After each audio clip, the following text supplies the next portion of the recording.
j'ai pas l'habitude de parler au micro, alors on va l'écouter. Ok, demain? Merci. Dina.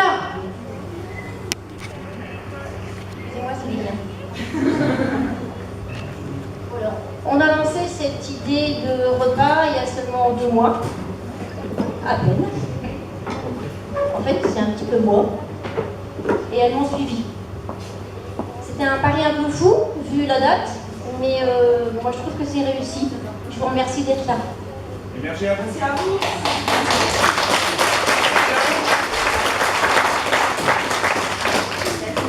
Forcément, on va remercier les bénévoles de l'association. On va avoir une petite pensée pour... On va avoir une petite pensée pour Marie, qui fait partie de l'association et qui n'a pas pu être là parce qu'elle habite loin et elle est un petit peu coincée du dos. On va aussi faire un gros bisou à Isabelle, qui est venue nous aider cet après-midi, qui habite à 1h30, qui fait partie de l'association et qui nous a fait une grosse donation. Je voudrais aussi remercier Nathalie, notre graphiste, qui n'est pas là, mais qui est toujours présente pour nous. Forcément, on va remercier nos maris, parce qu'ils y sont pour rien, mais ils nous ont suivis. Donc Ben, Manu et Rémi en cuisine. Ouais.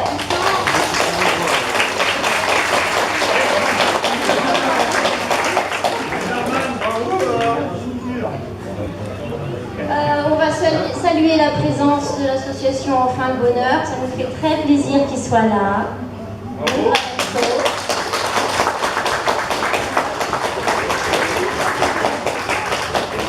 Et les bénévoles du refuge de Nez-sur-Odon qui répondent toujours présents.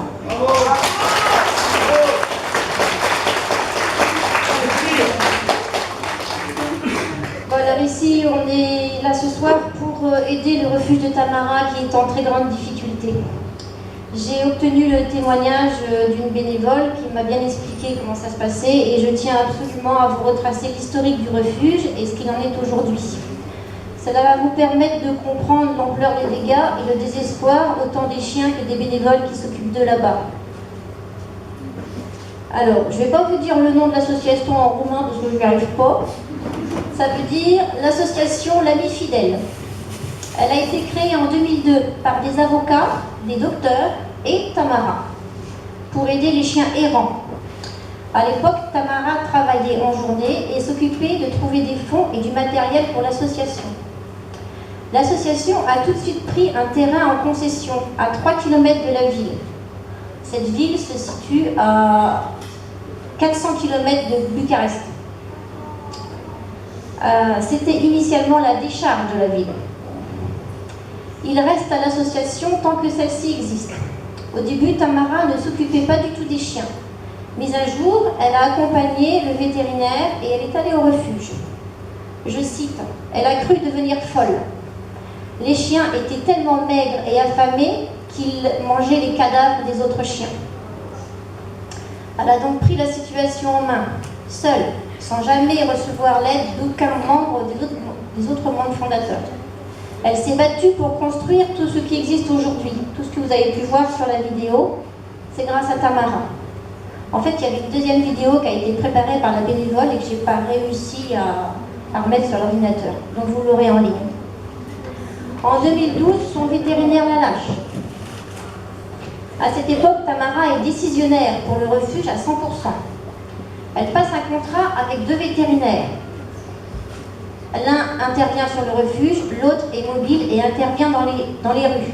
Car Tamara sauve aussi les chiens de rue, comme le petit Bobby que vous avez pu voir. Elle passe également un contrat avec le maire et la collaboration à l'époque est bonne.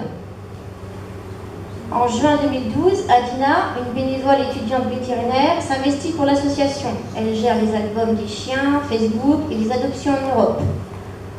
C'est pratique, elle parle français. Alors, il faut savoir qu'à Piatra, il existe une fourrière publique, c'est-à-dire un mouroir. Elle est très petite et miséreuse. Tamara évite d'y aller car elle ne peut pas s'empêcher de revenir avec plusieurs chiens. En 2013, les autorités obligent le refuge à collaborer avec la DSV. Sinon, le refuge sera fermé. Tamara est donc obligée d'accepter. Les conditions deviennent terribles. Les autorités amènent de plus en plus de chiens, mais les subventions, elles, n'augmentent pas.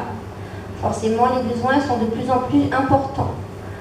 Tamara se retrouve à nouveau seule et sans aucune aide supplémentaire.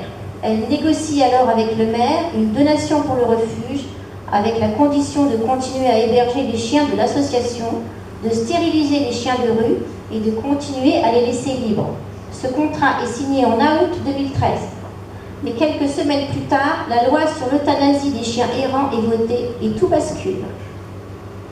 Le refuge devient la propriété des autorités.